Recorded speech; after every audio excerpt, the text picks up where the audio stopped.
lady who's on the pod blast today, none other than Heather Thomas. Nice to have you on here, Heather. Honestly, I'm absolutely delighted for you to come on. How you doing? I'm doing well. Welcome to my boudoir. Honestly, I tell you what, your house looks amazing. Oh, thank you. It looks great from here. Absolutely fantastic. It's a very old Spanish house. Yeah. We've been here forever. Yeah, it has a rustic kind of touch to it, I should say. Kind of what? Rustic touch.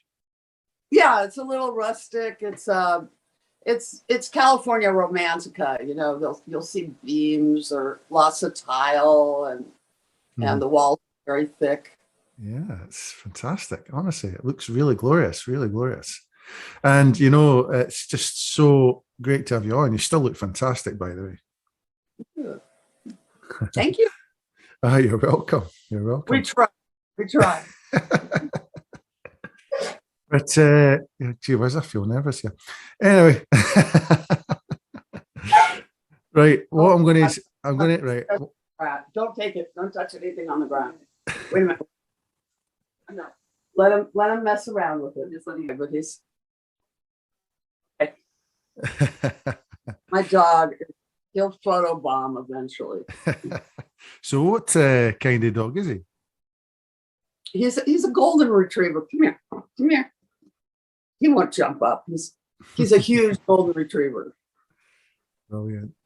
I love dogs. You know, I mean. Can you see him now? No. Yeah, let's see him. He's a brat. Big boy. Big. He looks like a toasted marshmallow with attitude. You know what? I've say my family we've got a dog as well, but he's 15 now. I couldn't really tell you what type of breed he is. He's like a cross between a terrier and like a staff. He's like a Jack Russell terrier and a Staffordshire terrier, and he's like they come in all shapes and sizes, you know. And he's really kind of like he's really muscly. He's still muscly for his age, like, you know. He's quite sturdy little dog, but I think he's kind of losing it up here a little bit, you know. But that's okay. That's okay. It's so hard when they get old, you know. Yeah. It seems too soon.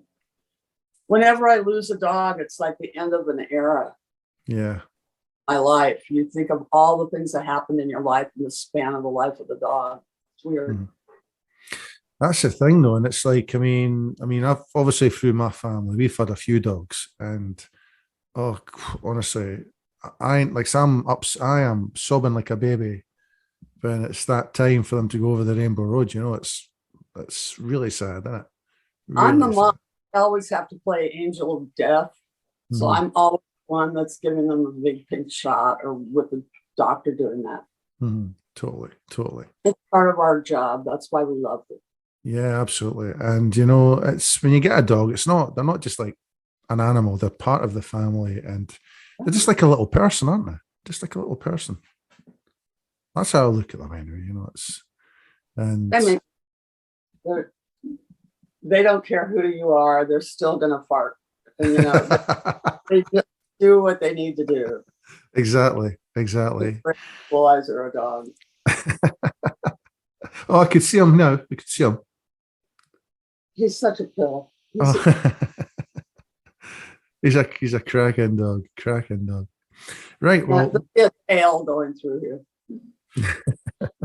It is. You know what? I love golden retrievers. Absolutely love them. They're great dogs. Absolutely great dogs. And they'll do anything for food. Yeah. They'll do anything for food or sex. He has a sex doll. It kept up above. And you know what? It's like, I mean, there's a woman every day who passes me, and it's like she trains guide dogs, and they're like golden retrievers, and they're so friendly, and they're very clever as well. They're just amazing dogs. They're very giving, pretty easy to train. Absolutely. Now, Heather, what I was going to ask you is, right, obviously, I've been waiting ages for this interview, and it's great to have you on here. What actually made you want to be an actress? Did you be just really young when you wanted to be an actress? I think I like to play. It was playing. I love people. I passionately love people, and I love the idea of finding something in myself that would allow me to walk in their shoes. For a, in creating a character, for me, it's just such an empathy sort of experience, empathetic experience, where you could be playing the worst person in the world and still see the world through their eyes. And it's play. I mean, you get to experience things you would never experience in real life. Acting. You get to, be a queen or be a spy or blow stuff up. It's great fun. It's great work. And I mean, over the years, you've worked with some amazing people, haven't you? I mean, really, you've worked with people like Telly Savalas and that, haven't you? Yeah. Savalas and this is really horrible. The guy who just passed away from Sound of Music. I made a movie with Christopher Plummer. Christopher Plummer. I did a movie with him. I did a movie with I've worked with Richard Burton. I've worked with Jim Coburn. I got to work with Ernest Borgnine. Brilliant. Fantastic. And Sid Charisse. Sid Charisse. Yeah. She did Fall Guy. It was great. Yeah, on the Fall Guy, he's had some amazing guests on it, didn't he? He's had fantastic guests. Did you not have a lot of Roy Rogers? It was fun. I'm sure, did you not have Johnny Cash on an episode before? I'm sure you did. No, we didn't. I don't think we did Johnny. We did? It's been so long. I don't remember. I think you did. You had Johnny Cash, and I remember you had someone like Doug McClure. He was on one of your episodes as well. Yeah, Doug McClure was on. We had Charlie Daniels on.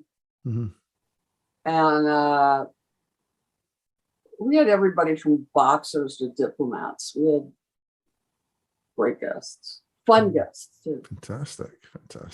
Absolutely. It was funny. See, before I actually started coming on here, onto the Zoom here, I could actually just hear the Fall Guy theme in my head just before actually coming on here, and just picturing the actual starting credits, which honestly, it would just live with me until my dying breath. I just loved that show. I absolutely loved that show, honestly. It's so fun for me that I was part of people's childhood. Absolutely. You're not just a part of people's childhood, Heather. It's like, I like my friends. Everyone knows you, and they're like Jody Banks, and they're like Heather Thomas. And, to me, and this is in Scotland, and obviously the Fall Guy was broadcast all over the world. In Scotland, like any other country in the 80s, you had like great shows, especially from Glenn Larson, and like in the 70s and 80s, Battlestar Galactica, you've had the Fall Guy, Airwolf, although Airwolf is from Knight Rider, and it's just, there was all these great shows. And then, then you had people that stood out from these shows, like yourself, I think, like especially the females, especially yourself. You had Morgan Fairchild. I love Morgan. And then you had stuff together now. Yeah. Does she still do stuff? Yes, she's working on a play right now. And she's in Kansas City doing live theater. Yeah. And she was great. And then my friend Jane Badler as well, who did V, and she was in Mission Impossible. I don't know if you know, Jane, she's been on the scene for years as well. She's living in Australia now. But those three were like standout people from these shows. And it just takes me back. It just brings back great memories, and it's just, oh, honestly, thank you so much. That's all I can say. Thank you so Oh, much. you're welcome. Thanks for watching. You're right. No problem. Honestly, it's even now how things are. You could watch The Fall Guy if you've had a really crap day, and it would just cheer you up. It's honestly, it'd just be fantastic, But obviously, everyone knew. I mean, you're really well known on The Fall Guy and stuff. How did you actually get the role, Heather? How did you audition for it, or? I was working a lot. I was in film school. And at the same time, I got an agent, which helped me pay for my films. Because in those days, we had to buy film stock and, a lot of equipment we got from the school, but we had to buy a lot of stuff, and it helped pay for my films. So I was working as an actress. I worked in commercials a lot, and they definitely, I would lie. I would say I could do anything to get a commercial. They'd say, can you ice skate? Sure, that's me. They got so mad when they were shooting this commercial. They spun me. The director wanted to die. Or I did one, it backfired. I had to ride like a mechanical bull and eat chili on Triscuit crackers. It got really ugly. Like I was going, what's that bucket for? They go, you'll find out. So anyway, I would lie. And then I started getting parts. I did a series called Co-ed Fever, which is very forgettable, but it was fun. And I got a lot of 3-camera chops on that one, where I learned how to work 3-camera in an audience. And then I did some guest stars, and I guest starred on some of Glenn's shows. I think I was on one called BJ and the Bear. I remember that as well. I grew up with that. Was that the guy who was in the truck and he had like the chimpanzee? Yeah, he had a chimpanzee. Yeah. And I was like really not wanting to meet the chimpanzee, because I think at that time he's eating the guy alive or something.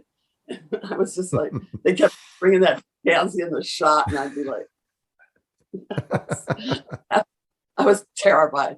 And I did a pilot for Glenn that wasn't picked up, with a really funny woman named Rebecca Reynolds, who used to help manage Andy Kaufman and people like that.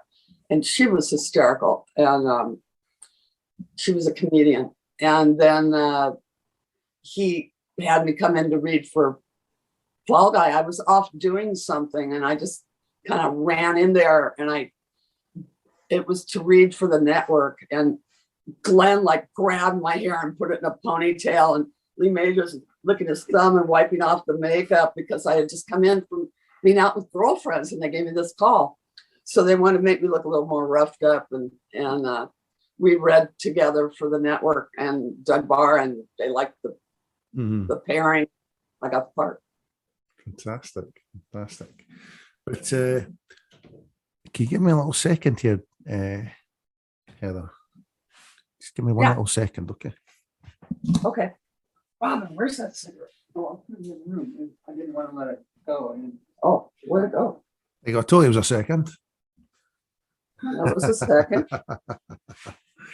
Nah, it was just charging up my lappy top. So it was just running a little bit of juice there. I need a new laptop, by the way. Big time. Need a new laptop. So my tech is all stolen. If I can keep a charging cord for more than one day, it's a miracle. There's so many people through here. At Christmas, I had all these college students in here.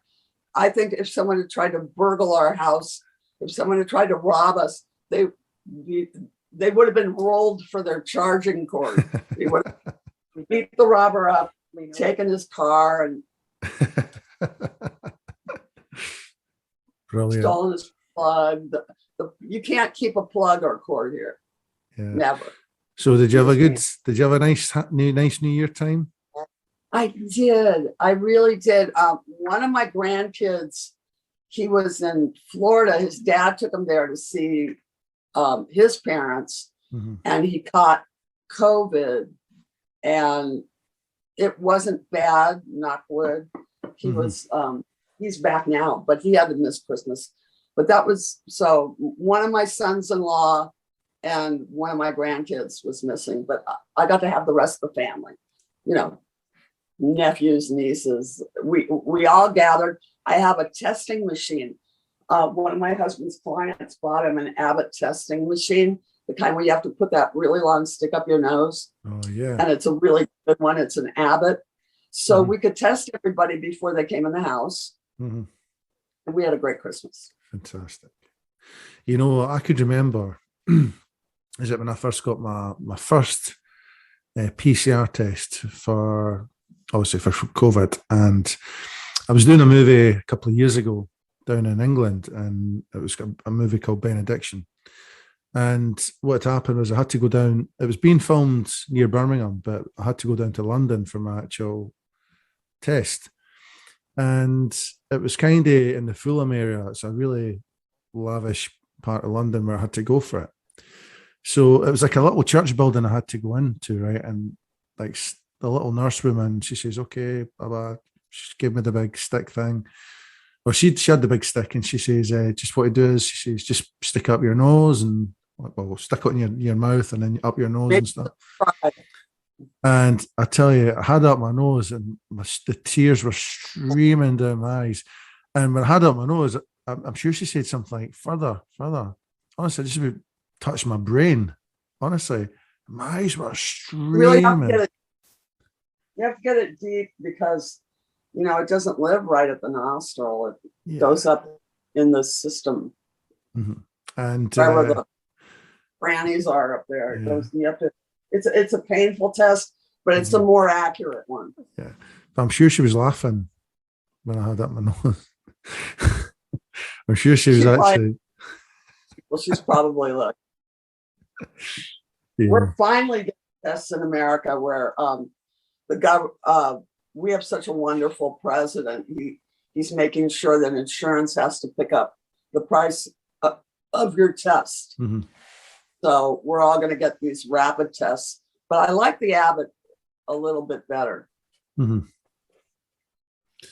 what about vaccinations and stuff? Are you doing vaccinations? All of them. Well, I did a J&J vaccination for my first one. So for my booster, I got a full shot of Moderna, not a half. Yeah. Same here. I got Moderna as well. But it's just you just want this, you just wish this was all over, eh? But obviously looks like this is going to be here a little while, isn't it? It's just a bit of a pain. Well, what I wish is that people wouldn't politicize it. I've never seen anything so ridiculous in my life. You have to get shots when you go to a different country. Exactly. You go to Africa, you got to get this. You go to South America, you got to get this. You go to Mexico, you should have this. You can't go enroll a child in school without them. And you definitely can't go to college without them. And all of a sudden these people are sitting there crying about having to wear a mask or get a vaccination. When did our population get so susceptible to online gobbledygook?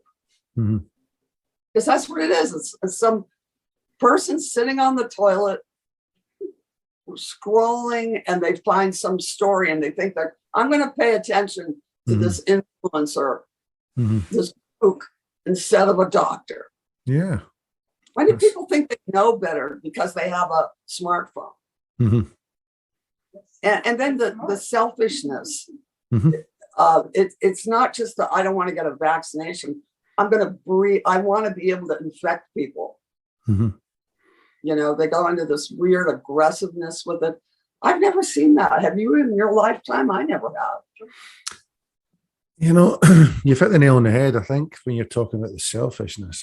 That's very common. And it's like, it seems like when you talk about some of those people, I mean, I don't know about every one of them, but most of them, it's like they seem to think that they're a professor and that they all know what's getting put into your body from the vaccinations, and they're saying, oh, they're sticking a camera inside, you're sticking little microchips in you and stuff. And you're like, what? You know, it's just. mRNA vaccines have been around they've been working on them for 20 years. Yeah. Yeah. And the J&J vaccine, I think it's like 100 years old to do that. So, and if these people had a heart attack, they'd be right in the doctor's office. They'd be the first people. Or they also eat things like hot dogs. Do you think they ask what's in them? Exactly. No. Exactly. No. It's like when of the people being such suckers, suckers and selfish. Yeah. Selfish suckers. Like I know I saw something on the internet. True. What have we done to our education? And I was talking with someone on a board of education, and we were discussing critical thinking skills because children are getting too much. They're dopamine dependent on likes and Instagram and TikToks, and they're viewing the whole world through a 4-inch screen. But the depression and the stress has gone through the roof over these little phones, and with people they don't even know, and they don't know if they're a robot or a human, and they don't know if the person is using a fake picture or filters to make themselves look young. Or to me, I think critical thinking skills are so important, where you're just able to look at stuff in life and go, that's bullshit. Or think logically, this plus this equals this.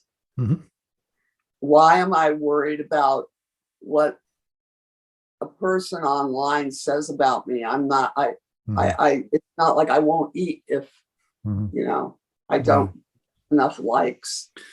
Yeah. And what they don't, it's not reality. You're not experiencing another person. The thing is as well, though, Heather, it's like, I mean, you're always going to get negative people. Come on. Yeah. And obviously they're going to neg people, like neg myself or neg you.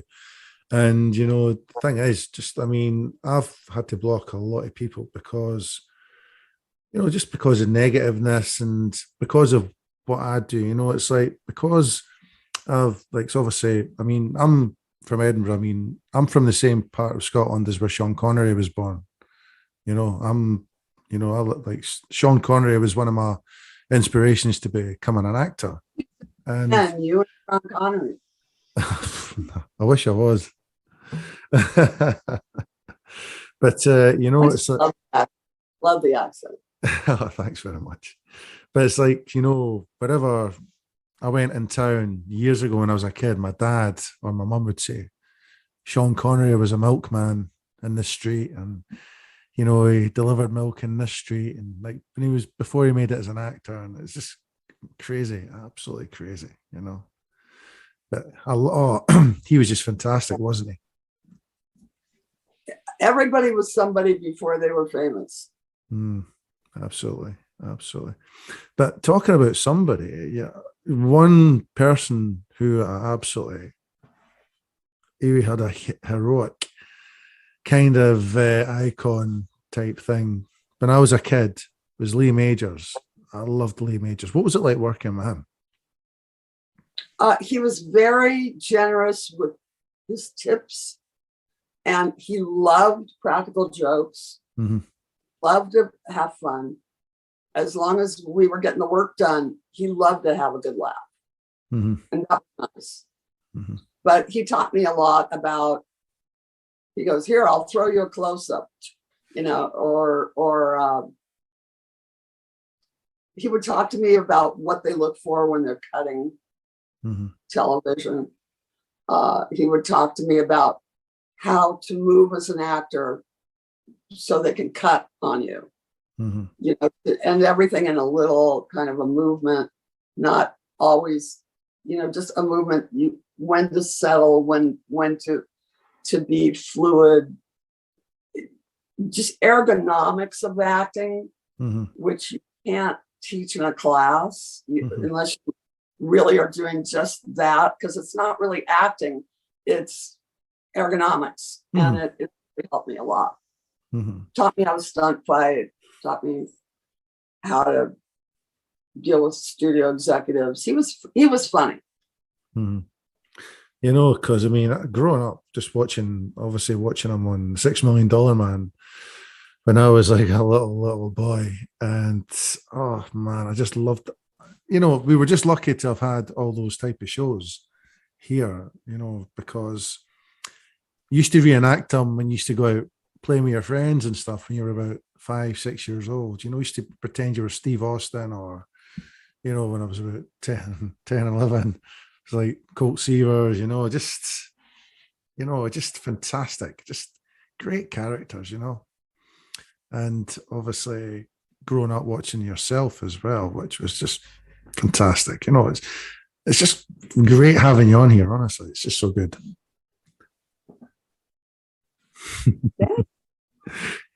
So I was going to say to you, Heather, right? Obviously, you've did like obviously lots of TV stuff and film work and stuff. You've got a passion for writing as well, haven't you? You enjoy writing. The what? You enjoy writing? Right. Oh, writing. Yeah. I'm sorry. Oh my ears. There was like a plane. I do enjoy writing. It's lonely, but it's also creating a world. It's fun. I think no matter what, I want to be part of story and storytelling. That's what makes us human, and we create our culture by the stories we tell. I think we told too many reality TV stories, though. But yeah, aside from that, yeah, I was going to ask you. Reality TV is totally scripted, and it's all bull. Yeah. And people believed it to the point where they thought, Donald Trump was a billionaire and believed that he was a businessman that actually had success, which is a joke. I hear he's not too popular in Scotland. Well, Donald Trump, I'm sure it's his grandmother. She's Scottish. And he's been over a few times. I'm not sure, obviously, once. He has a golf course there where I think they're all kind of angry. Yeah, he's got a golf course, which is a huge course, which is near Aberdeen, I think it is. But it's a massive, it's really state-of-the-art type of course that he's got here. But, obviously he's not popular here. And he's going around to... Yeah. Except certain pockets of the South. Yeah. And he's going around... Drifted. Yeah. And he's going around telling everyone he's like Scottish and you're half Scottish and stuff like that. And you're like, you're not, you're not, pal, you're not half Scottish, But, it's like Scotland's it's a welcoming country, Heather. But, obviously, when you have great people or good people, good leaders, and, the Scots people, they're not that, well, in Scotland we say we're not daft, it means like they're not like stupid, it's like, Westminster, which is in London, they still rule the whole of the UK, even though Scotland has its own parliament. And, you gonna stay? Yeah, well, obviously for years, Scotland have been wanting to become an independent country from the UK. Yeah, I'm so curious about the subject. Are they going to? And it's what it is. It's obviously, it's very controversial because obviously Scotland, they had a vote way back in, I think it was 2014, and they just missed out on independence. And a lot of that is because I think they never really thought about a lot of things, such as people, as they get older and they've got things here like pensions or, that's one of the things, like old people when they get money, and stuff like that. There's And tape to untangle. Yeah. And obviously, if Scotland were independent, would they get their own currency and so forth? There was so many factors, and which maybe should have been thought out more, But I reckon if they thought out more, they would get it, And but I think what's happened is with the government in England, they still rule over Scotland technically, and but Boris Johnson, he makes it well known that he doesn't like Scotland. He hates Scotland big time. And when he comes up here to meet Nicola Sturgeon, it's like he gets booed, and he's like the pantomime villain, big time. But yeah, it'd be good if Scotland were independent, but I'm not sure if it'll happen. It'd be good if it did, though. It'd be good if it did. And the thing is, I've got lots of English friends. I mean, my best friend, he's from England. But I think Scotland would be a lot well off. But you'll get people that will say they won't be well off. But Scotland, it's for a small country, it makes billions of pounds a year through whiskey and tourism, and obviously, it's just like the whiskey industry. It's everyone in the world gets Scotch whiskey. You know what I'm saying? That generates billions of pounds. Yeah, well, I've got a cupboard full of whiskey, Heather. Honestly, seriously, I love my whiskey. Love my whiskey. It kind of pulled the rug out from everybody that was working in Europe and coming back and going back and forth. That the Brexit idea to me seemed a silly idea, especially because they lied to the people and said it was all going to the health service would have more assets. They would save all this money, and it didn't happen. And yeah, I'm not familiar enough to make a judgment call, but it didn't seem like a smart idea. Yeah, it seemed like a weakening idea, like someone that wanted to break apart a lot of alliances. Well, you see, obviously, with the Brexit idea, that was really generated from like in London. But what's happened is they've dragged Scotland into the Brexit thing, and like they dragged Scotland in. Yeah, that's when I thought Scotland was going to leave. That's why, and Scotland wanted to stay in the EU, in the European Union. Yeah. But then, it's like things like such as down in the bottom of England, you've got the Channel Tunnel, which a lot of Scottish fishermen, Scotland's got a massive fish industry, and we get lots of like langoustines, which are like massive shrimp and all those things. They're supposed to be going through the tunnel to France, but then what happened was they stopped all the lorries from going to France, and there was a big massive tailback for miles, and it had a lot of the big lorries with the Scottish fish on it, and it ended up and there was like tons of fish which just were rotten, just went rotten, because they didn't realize something like this would have happened, but it was just, to me, Brexit is just, it's a cop out. It's just I don't know.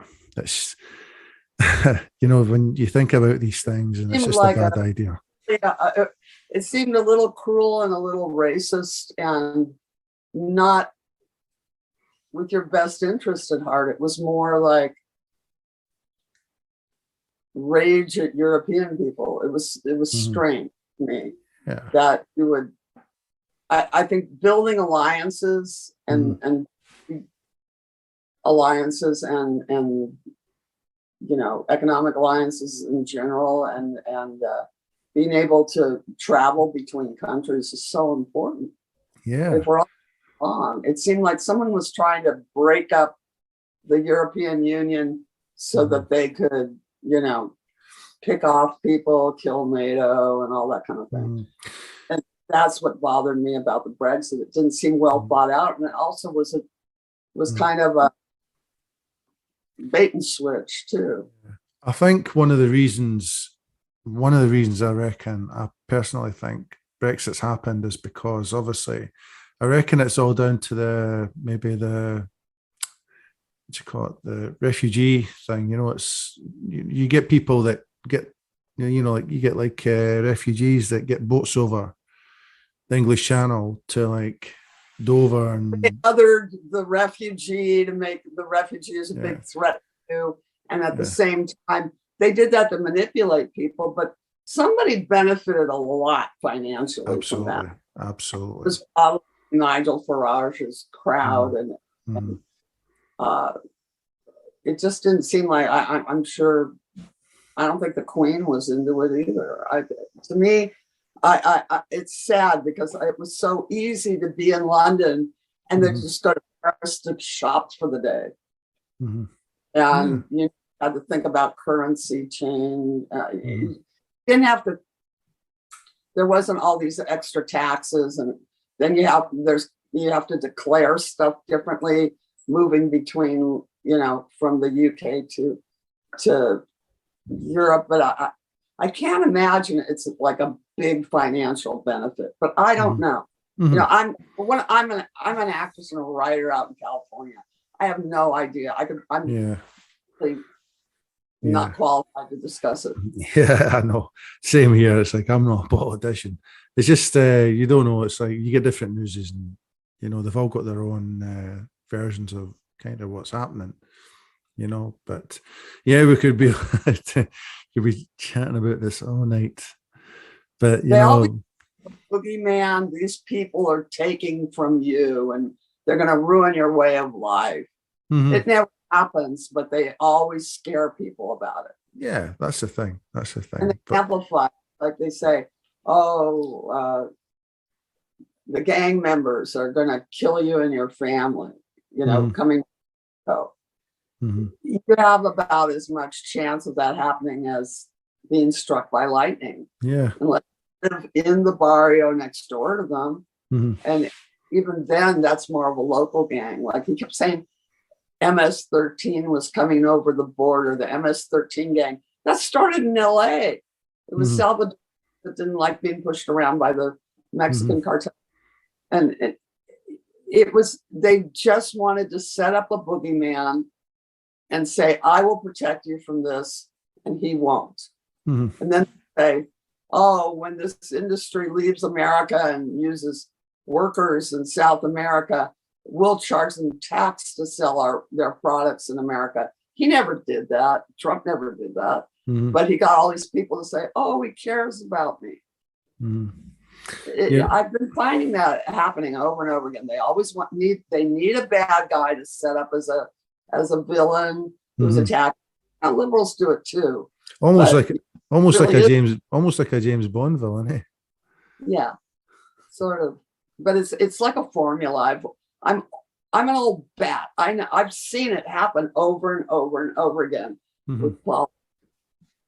mhm, You want to find out what they really, really do want, who's behind it, and then figure out why. It's always about somebody is going to have to pay less money or make more money. exactly, exactly. Yeah, But that's just somebody that backs the politician. totally. But you know what though? It's like, I mean, going back to the old acting scenario here. I was going to ask you a wee question, Heather. Like, I mean, I actually watched some of your stuff, and you had some great scenes in the Fall Guy. And obviously, you mentioned about your fight choreography, and I tell you what, you belted some bad guys, did you not? Oh, we had a lot of bad guys. I just never wanted them to get too enthusiastic. I always thought they'd pull my arm out of the socket. Sometimes when they couldn't come up with an idea, they just kidnap me. I get kidnapped, and I never liked the kidnap shows because I was always going to get yanked. Mm-hmm. I don't mind when we're like in close quarters and struggling. It's just the grab the arm. Mm-hmm. You're coming with me. See, like, if you were to do one episode, I mean, does it vary about how long it would take you to do it? Like, would it be a day, 2 days, 3 days, a No, week? we shot 14-hour days, and we usually shoot an episode in 6 or 7 days, Mm-hmm. working days. Mm.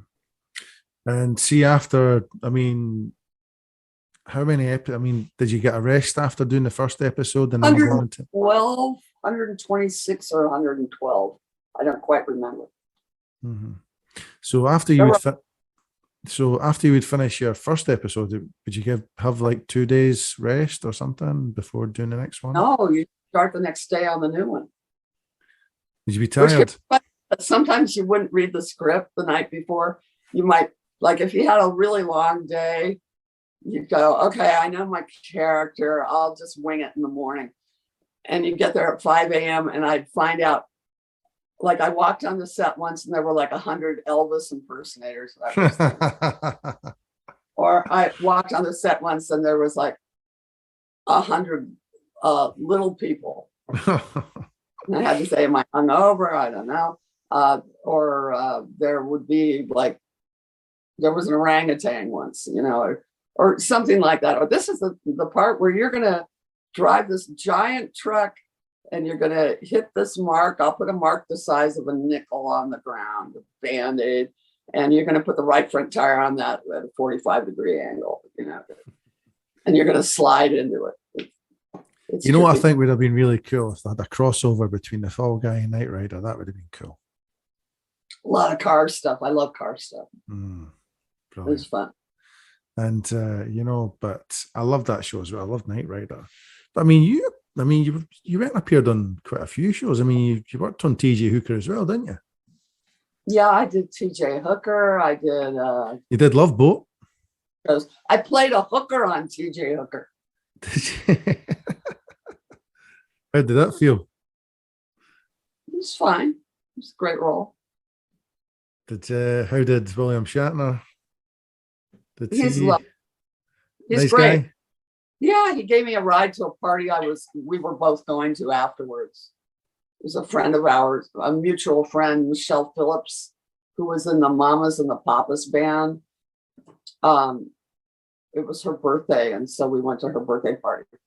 Fantastic. They're another legendary band, Mamas and the Papas. They were fantastic.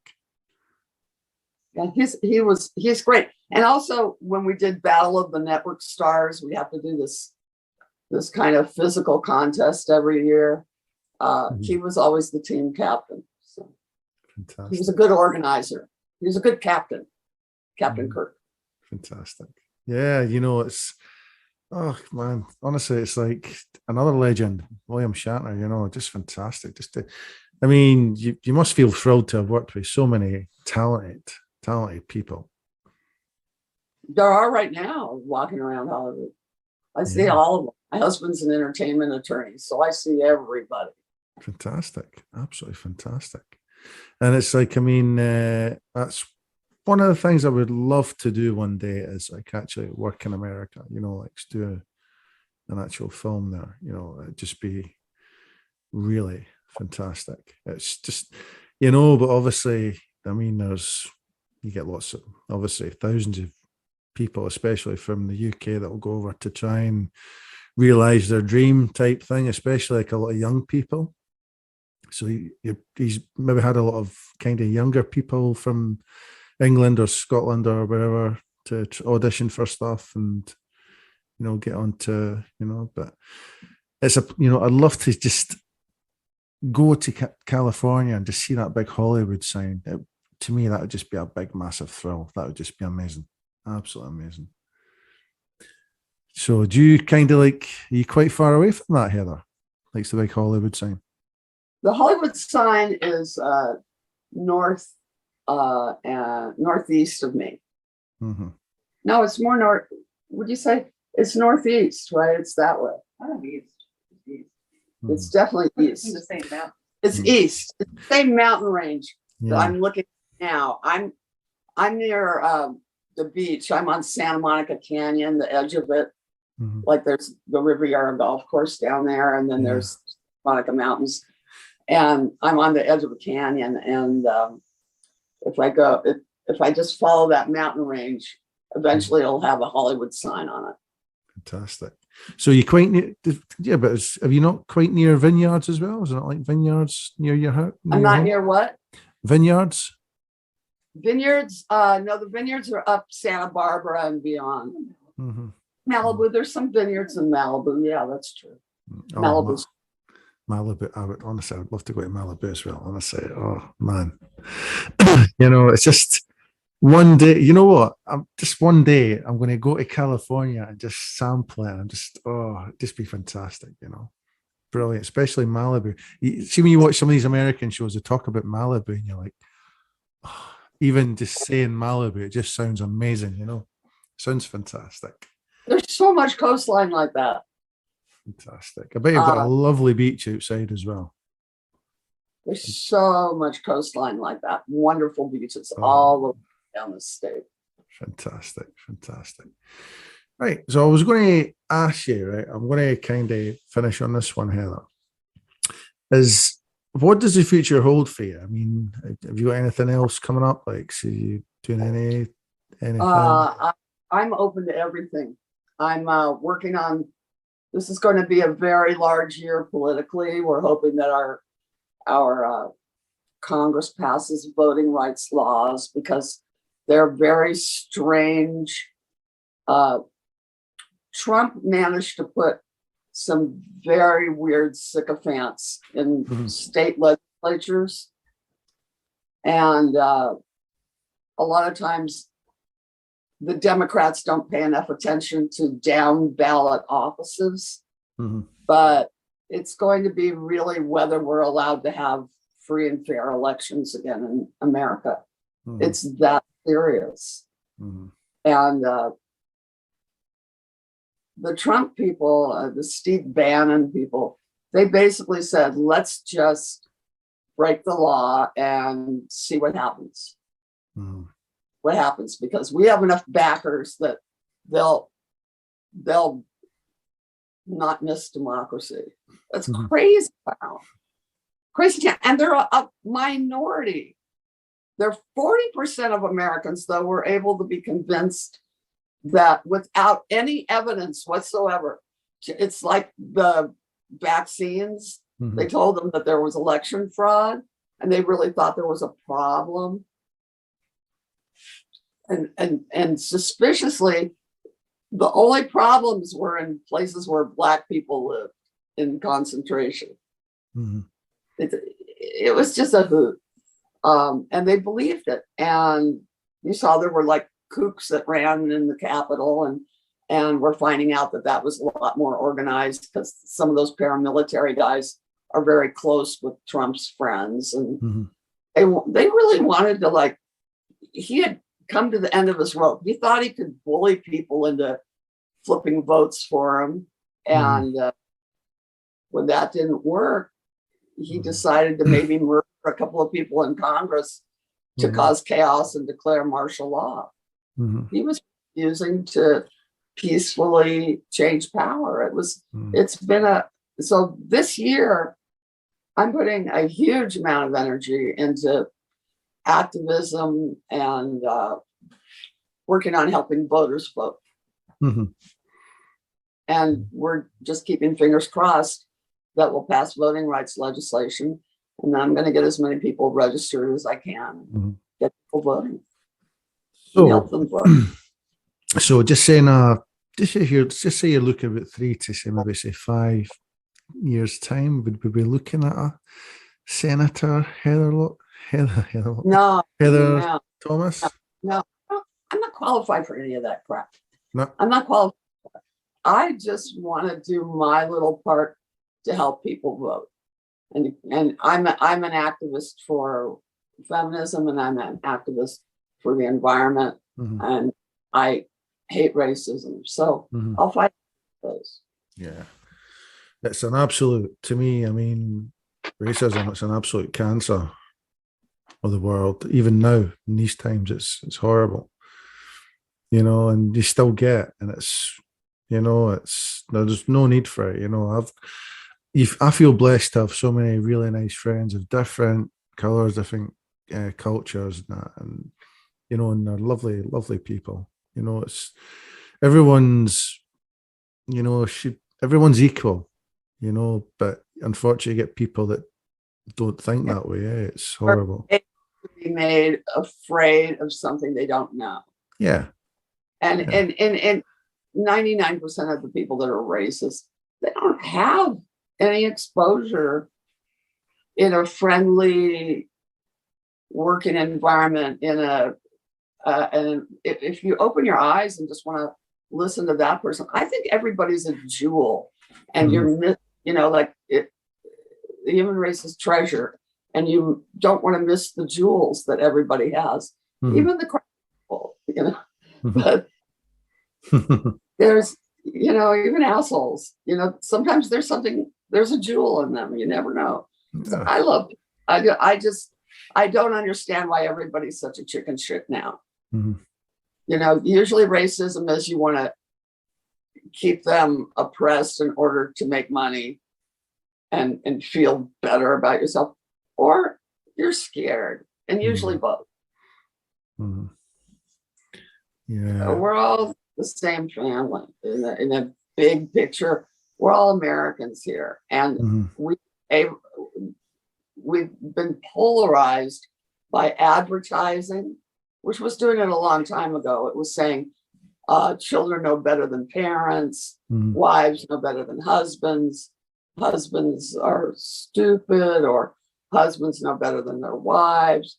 The conventional thinking with advertising started splintering us apart.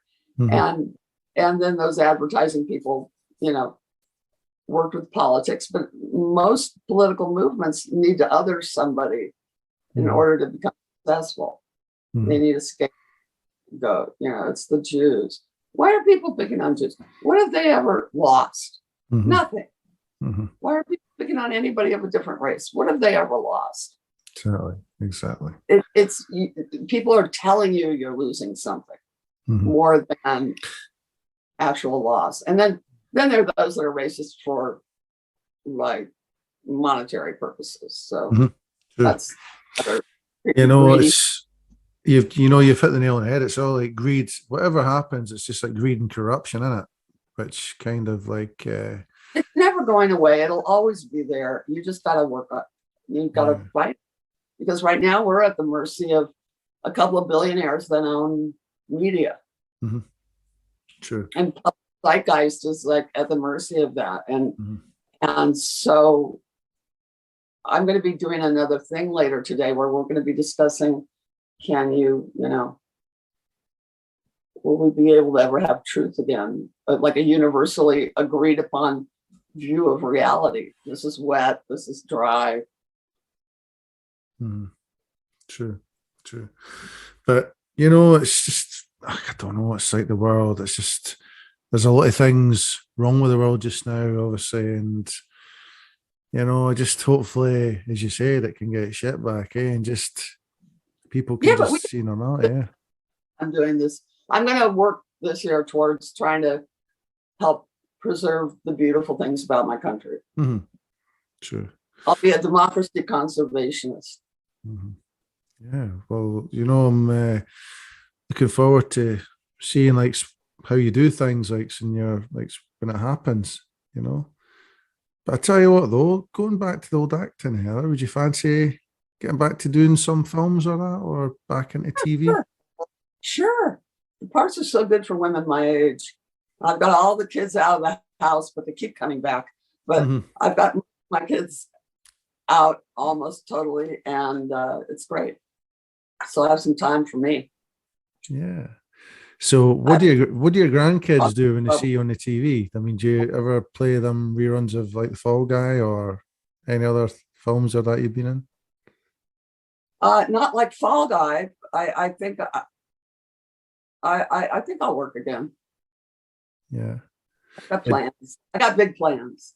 Yeah, but what do your kids think of you, like being an actress, and like when you did acting? They don't care. I'm mom. Brilliant. Make something mom. I'm mom. Fantastic. Well, I tell you what, honestly, you seem cool as a cucumber, honestly. And it's like, you seem like a really cool mom and a fantastic person, Bow. That's all I can say. Honestly. Honestly, Heather, honestly, thanks so much for coming on here. Thank you. It was really I could just listen to your voice all day long. Ah, I got to hang out with a Scottish actor. How bad? You probably fall asleep after a while. No, I got a lot to do today. I got to get. But So listen, I hope I gave you what you wanted. absolutely. Absolutely. Okay. And you know what? It's like, I mean, you gave me what I wanted and more. And it's just, it's good to know. I mean, I mean, when I say you gave me some more talking points, I mean, other than your your acting, and it just shows you're very passionate for life, and just especially for your country. And it shows. And, you've just, your morality is fantastic. Everything about it is spot on, by you. That's all I can say. Spot on. You're just that. Yeah, we're all in progress. You're a brilliant person, Heather. A brilliant person. Thank you. I'm going to have to run, though. Thank you. No problem. Well, listen. Thank you for your time. Honestly, thank you so much for your time. Of course, it was fun. And